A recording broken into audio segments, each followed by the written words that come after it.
Part 11 की starting में हमें 6 साल पहले का सीन दिखाया जाता है जहां बॉम ने किसी कंपटीशन में फर्स्ट प्राइज जीता है। इसलिए वो इस बारे में अपनी मॉम को कॉल पर बता रही थी। मॉम काफ़ी ज़्यादा खुश हो जाती हैं एंड कहने लगती हैं कि काश मैं भी उस टाइम तुमको चेयर अप करने के लिए वहाँ हो पाती। तो तब बॉम बोली कि कोई बात नहीं मॉम, हम दोनों बहुत जल्द मिलेंगे जब मैं वापस कोरिया आ जाऊंगी। कि तभी बॉम की मॉम देखती हैं कि सामने से एक कार स्पीड से आ रही है, इसलिए वो हॉर्न बजाने लगती हैं बट कोई फायदा नहीं होता। यानी अचानक दोनों कार्स की टक्कर हो गई जिसमें सबसे ज्यादा नुकसान बॉम की मॉम की कार का हुआ। इसलिए बॉम की मॉम बुरी तरह इंजर्ड हो जाती है। बॉम जब ये पूरा शोर सुनती है तो उसके हाथ से ट्रॉफी नीचे गिरकर टूट जाती है एंड वो रोने लगी कि मॉम आखिर वहाँ हो क्या रहा है, किसकी कार सामने से आ रही थी, आप प्लीज कुछ तो जवाब दो। और फिर काफी बुरी तरह रोने लगी। तो वही बॉम की मदर टाइयंग के फादर एंड मिस्टर चो से मदद मांगती है, लेकिन वो दोनों उन्हें ऐसी हालत में छोड़कर चले गए थे जिस वजह से बेचारी बॉम की मदर की तड़प तड़प कर डेथ हो गई थी। नेक्स्ट सीन में हम बॉम को हॉस्पिटल में देखते हैं जो कि वापस कोरिया आ चुकी है।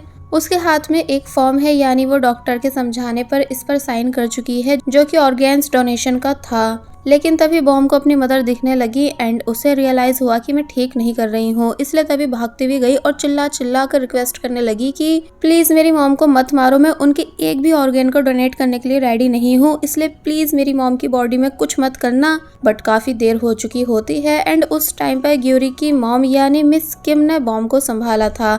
नेक्स्ट सीन में बॉम चौंक कर उठी क्योंकि ये सब उसने अपने ड्रीम में देखा है। टायंग जो कि वहीं बैठा हुआ था वो पूछता है कि क्या अब तुम ठीक फील कर रही हो। तो तब वो सिर्फ ये क्वेश्चन करती है कि सागे कहाँ है, क्या वो ठीक है, तुम्हारी उससे बात हुई। तो तब टायंग जिसे बॉम की ऐसी हालत देखकर बिल्कुल अच्छा नहीं लग रहा, इसलिए वो झूठ बोल देता है कि सागे एकदम ठीक है, मेरी उससे बात हो चुकी है, वो अपने दोस्तों के साथ ड्रिंक कर रहा था। तो तब बॉम को काफ़ी बुरा लगा कि अगर सागे को आना नहीं था तो कम से कम ये बात वो मुझे कॉल करके भी बता सकता था। तो वहीं दूसरी तरफ हम सागे को देखते हैं जो कि बुरी हालत में है एंड उसने सच में ड्रिंक कर रखी है। एक्चुअली वो अपने मैनेजर यानी मैनेजर मिन के अपार्टमेंट के बाहर आया है और उनसे पूछने लगा कि क्या मैं कुछ दिन यहाँ रुक सकता हूँ। तो तब वो मान जाते हैं कि हाँ बिल्कुल। कि तभी सीन कट हुआ और अब हम मॉर्निंग का सीन देखते हैं। सागे को याद नहीं है कि वो यहाँ कैसे आया। तो तब मैनेजर मिन बताते हैं कि रात तुम खुद से यहाँ आए थे। सागे मैनेजर मिन से पूछता है कि क्या 6 साल पहले मिस्टर चो का कोई एक्सीडेंट हुआ था। मैनेजर मिन कहते हैं कि नहीं। तो तब वो उस कार का नाम पूछने लगा जो उसने बॉम की मॉम की मेमोरीज में देख रखी है, क्या मिस्टर चो के पास ये वाली कार है। तो तब मैनेजर मिन बोलते हैं कि वैसे मुझे इस बारे में पता तो नहीं है, लेकिन मैं तुम्हारे लिए इस बात का पता लगा लूंगा। तो वही अब दूसरी तरफ हम बॉम के घर का सीन देखते हैं। सभी लोग ब्रेकफास्ट कर रहे थे एंड इसी बारे में डिस्कस कर रहे हैं कि सागे कैसे कल से घर नहीं आया है। तो तब ग्यूरी कहने लगी कि मुझे सागे ओपा की इतनी ज़्यादा फिक्र हो रही है कि कुछ खाया भी नहीं जा रहा। तो तब उसकी मॉम बोली कि ड्रामे करने बंद कर दो, क्योंकि जब तुम ऑलरेडी 3 बाउल्स खा चुकी हो तो तुम्हें भूख कहाँ से लगेगी।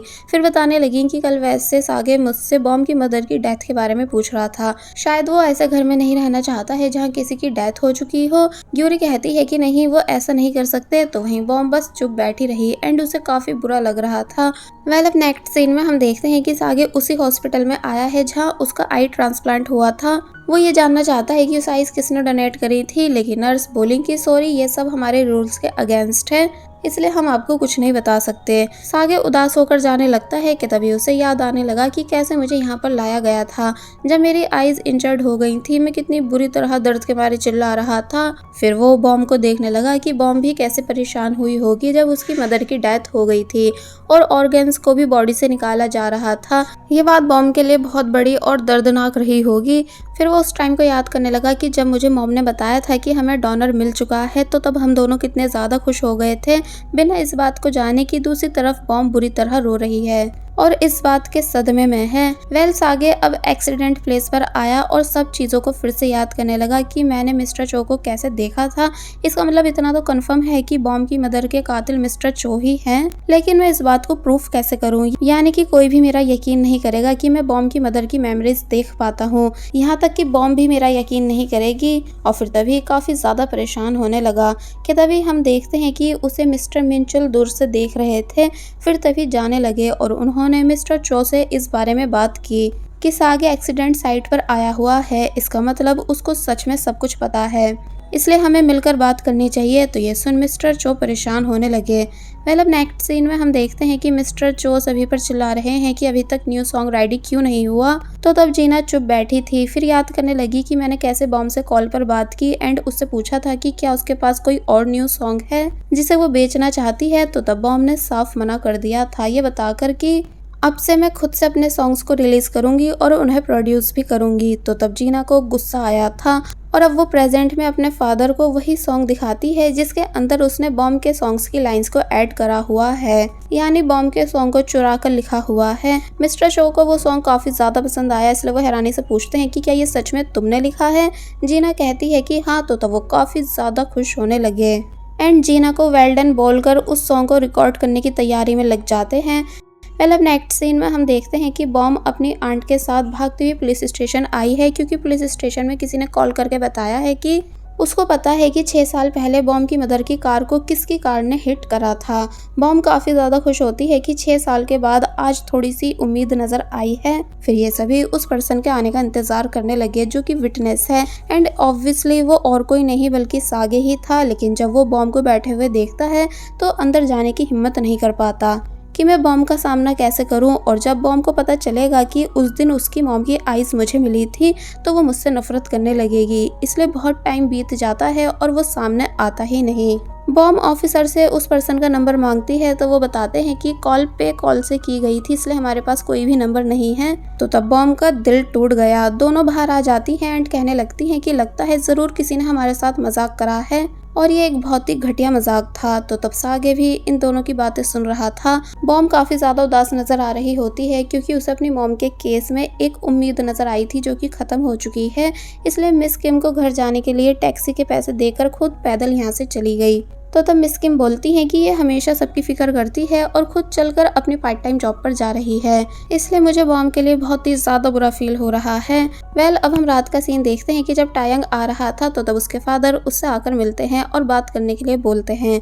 सीन चेंज हुआ और अब दिखाया गया कि मिस्टर मिंचल ने कैसे रोने की एक्टिंग करी कि मेरे तुम इकलौते बेटे हो, मैं तुम्हें खुद से दूर नहीं कर सकता हूँ, इसलिए तुम अपने ड्रीम को पूरा कर सकते हो, यानी मत बनो डॉक्टर, तुम म्यूजिक में ही अपना करियर बना लो, लेकिन सागे की बैंड में रहकर नहीं बल्कि दी क्राउन बैंड के मेंबर बनकर। टायंग शॉक रह जाता है कि क्या आप मुझसे सागे की जगह लेने के लिए बोल रहे हैं। तो तब फादर कहते हैं कि वो जगह शुरू से ही तुम्हारी थी। कि तभी सीन चेंज हुआ और पास्ट का सीन दिखाया गया कि जब दी क्राउन बैंड के ट्रेनीज के ऑडिशन चल रहे थे तो उसमें टायंग ने भी परफॉर्म करा था एंड उसकी परफॉर्मेंस सभी को बहुत ज्यादा पसंद आई थी, इसलिए टायंग को सिलेक्ट कर लिया गया था। लेकिन अब क्योंकि मिस्टर मिंचल शुरू से इस बात के खिलाफ थे, इसलिए उन्होंने मिस्टर चो से कहकर टायंग को रिजेक्ट करवा दिया था। प्रेजेंट में तायंग साफ मना कर देता है कि नहीं, मैं कभी किसी की जगह नहीं लूंगा और वैसे भी अभी मैं जिस बैंड में हूँ उसी में बहुत ज्यादा खुश हूँ।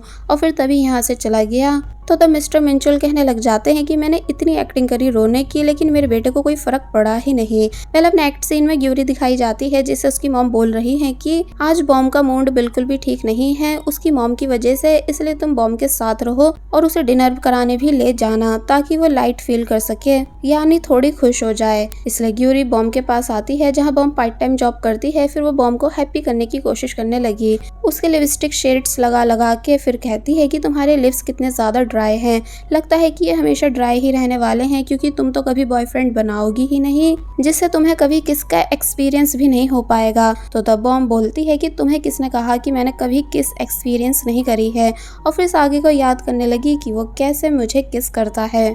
ग्यूरी जिद करने लग जाती है कि मुझे भी बता दो कि वो लड़का कौन है और तुमने कब बॉयफ्रेंड बनाया, प्लीज बता दो। लेकिन बॉम कुछ नहीं बताती। और फिर जब ये दोनों यहाँ से जाने लगी तो तब हम देखते हैं कि सागे इन्हीं को फॉलो कर रहा है, लेकिन अब भी बॉम के सामने आने की हिम्मत नहीं कर पाता, बस दूर से उसे देख देख कर उदास हो रहा था। वेल अब नेक्स्ट सीन में हमें दिखाया गया कि दी क्राउन ग्रुप सॉन्ग सिंग कर रहा है, यानी कि जो सॉन्ग बॉम का है जिसे जीना अपना बता रही है वो फाइनली रिकॉर्ड हो चुका है, जिस बात से मिस्टर चो काफी ज्यादा खुश नजर आ रहे थे क्योंकि उन्हें पता है कि ये सॉन्ग सुपर हिट होने वाला है। फिर हमें मिस्टर मिंचल दिखाए गए जो कि मिस्टर चो से बात करने आए हैं, जहां पहले वो अपने बेटे तायंग के बारे में बताते हैं कि मैं तायंग को तुम्हारे दी क्राउन ग्रुप का मेंबर बनाना चाहता हूँ। तो तब मिस्टर चो हैरान हुए कि पहले तुमने खुद ही उसको ग्रुप से बाहर कराया था और अब तुम खुद ही उसे वापस ग्रुप में लाने की बात कर रहे हो। वैसे ये एक अच्छा डिसीजन होगा क्योंकि तुम्हारा बेटा तायंग हैंडसम भी है और म्यूजिक में बहुत ही ज्यादा अच्छा अच्छा है, पर तुम तो उसे डॉक्टर बनाने वाले थे ना। तो तब मिस्टर मिंचुल बोले कि जिस हिसाब से सागे हमारे लिए डेंजरस बनता जा रहा है, इसलिए मैं नहीं चाहता कि मेरा बेटा उसके साथ रहे। यहाँ बात मेरे करियर की भी है कि अगर सच दुनिया के सामने आ गया तो कुछ नहीं बचेगा। इसलिए मैं तायंग को बॉम और सागे से दूर करने के लिए म्यूजिक लाइन में भेज रहा हूँ। फिर जब एक दिन उसका म्यूजिक का शौक पूरा हो जाएगा तो मैं उसे डॉक्टर ही बनाऊंगा। और फिर अब ये दोनों सागे के बारे में डिस्कस करने लगते हैं कि वो कैसे एक्सीडेंट साइट पर आया हुआ था। मिस्टर चो काफी ज्यादा घबराने लगे। तो तब मिस्टर मिंचुल बोले कि आप घबराओ मत, क्योंकि सागे के पास हमारे खिलाफ कोई भी प्रूफ नहीं है। अगर प्रूफ होता तो उसने कब की हमारी रिपोर्ट कर दी होती। इसलिए हमें सागे से डरने या घबराने की ज़रूरत नहीं, वो बस हमें ब्लैकमेल कर सकता है। तो तब मिस्टर चो थोड़े रिलैक्स हुए कि हाँ, बात तो एकदम ठीक है कि अगर सागे के पास कोई प्रूफ होता तो वो अभी तक शांत नहीं बैठता। इसलिए दोनों डिसाइड कर लेते हैं कि अब वो सागे को सीरियस नहीं लेंगे, बस उसे अपनी लाइफ से दूर करने की कोशिश करेंगे। तो वही सागे जो कि सर्चिंग पर लगा हुआ है, यानी प्रूफ ढूंढने की कोशिश कर रहा है, कि तभी उसको तायंग की कॉल आई, जो कि चिल्लाने लगा कि तुम कहाँ गायब हो, पता भी है बॉम तुम्हारे लिए कितनी ज्यादा परेशान हो रही है, कम से कम उससे बात तो कर लो। तो तब सागे कहता है कि मैं कल बॉम से मिलकर सब क्लियर कर दूंगा। फिर जब मैनेजर मैन आए और सागे को सॉन्ग के बारे में बताने लगे कि जीना ने एक बहुत ही अच्छा सॉन्ग लिखकर कंपनी को दिया है, जो कि आज रिकॉर्ड भी हो गया। तो तब सागे को काफी अजीब लगा कि जीना कब से अच्छे सॉन्ग्स लिखने लगी, यानी कि वो तो खरीदती थी। और बस फिर इसी सीन के साथ ये पार्ट यहीं पर एंड हो जाता है। There was a time when you had me falling to the ground. For next part, please subscribe my channel and hit the bell icon. Thank you. Whoa.